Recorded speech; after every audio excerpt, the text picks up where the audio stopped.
There is something strange about the first day of university. Thousands of faces. Hundreds of conversations. Everyone searching for where they belong. Yet somehow, it is possible to feel completely invisible. That was Caleb. He wasn't the loudest voice in the room. He wasn't the smartest student anyone noticed. He wasn't the one people gathered around. He was simply another face in the crowd. When he walked into his first lecture hall, every seat had already been taken. Every seat. Except one. The very last seat. A place no one wanted. So Caleb quietly sat down, hoping nobody would notice him. Sometimes, the loneliest place isn't an empty room. It's being surrounded by people, while feeling unseen. Days passed. Classes continued. The campus buzzed with life. Friendships were forming. Laughter echoed through the hallways. But Caleb still walked alone. Until one ordinary afternoon. Everything changed. The cafeteria was full. Every table occupied. Every chair claimed. Except one. A single empty seat beside a girl named Mercy. She looked up. She smiled. And with one simple gesture, she invited him to sit. She had no idea that such a small act of kindness could alter the direction of someone's life. Some people change your story without ever realizing it. Later that week, Caleb wandered through campus after sunset. The noise had faded. The crowds were gone. Only silence remained. Then, he found the chapel. Inside stood an old piano, dust resting quietly upon its keys. He sat down, took a deep breath, and allowed the music he had hidden for years to finally speak.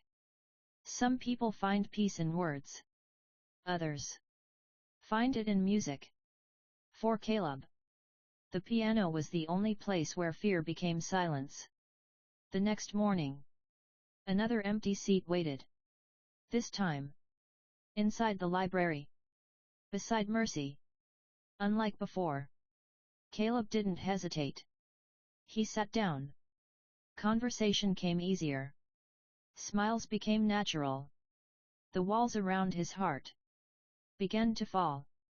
Sometimes, healing doesn't arrive all at once. Sometimes, it begins with someone simply making room for you. One evening, Mercy passed by the chapel. She heard music. Gentle. Honest. Beautiful. She quietly opened the door. There sat Caleb. Completely unaware that anyone was listening. There were no applause. No audience. No spotlight. Only a young man, pouring his heart into every note. When Caleb noticed her, he stopped immediately. Embarrassed.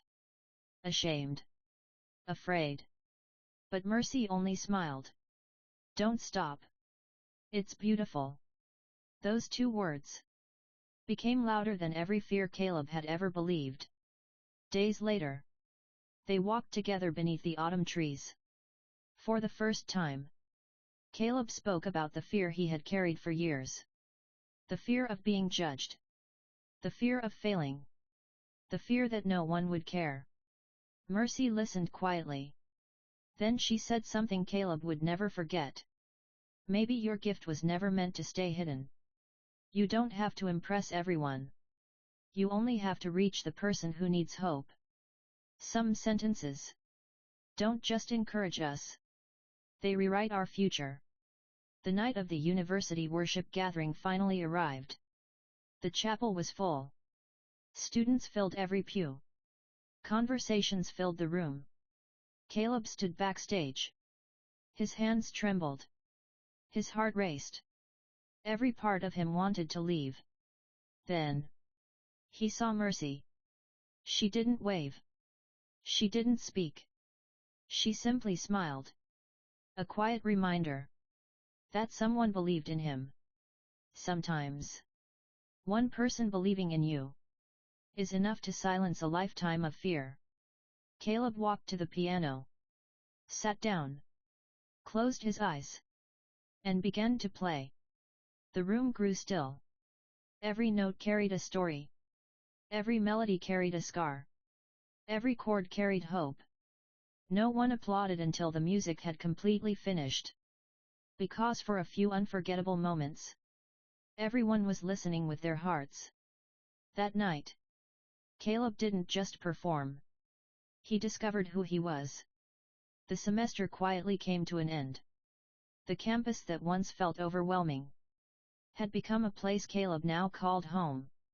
The lecture hall, the library, the cafeteria, even the chapel. Each held a memory that reminded him how one act of kindness could change a life. As the sun settled beyond the campus skyline, Caleb and Mercy walked together toward the chapel one last time. The evening breeze was gentle. Neither of them spoke for a while. Some moments are too meaningful for words. Inside the chapel, Caleb sat once again at the old piano. His fingers rested on the keys. This time, there was no fear. Only gratitude.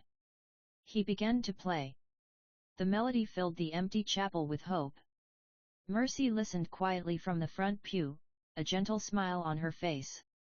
When the final note faded, Caleb looked at her. "You know," he said softly. "I used to think my greatest problem was being alone." He paused. "But I realized, it wasn't loneliness. It was forgetting that God could still use someone like me." Mercy smiled. "Sometimes," she replied. "God changes a life through a miracle." She looked around the quiet chapel. "And sometimes, He changes a life through a seat at a table. A listening ear. Or a few words of encouragement." Caleb nodded. "I never thought something so small could change everything." Mercy looked at him and said, "That's how Jesus changed the world. Not only through great miracles, but through compassion. He saw people everyone else overlooked. He welcomed those others ignored. He encouraged the discouraged. He loved without expecting anything in return. And He asks us to do the same."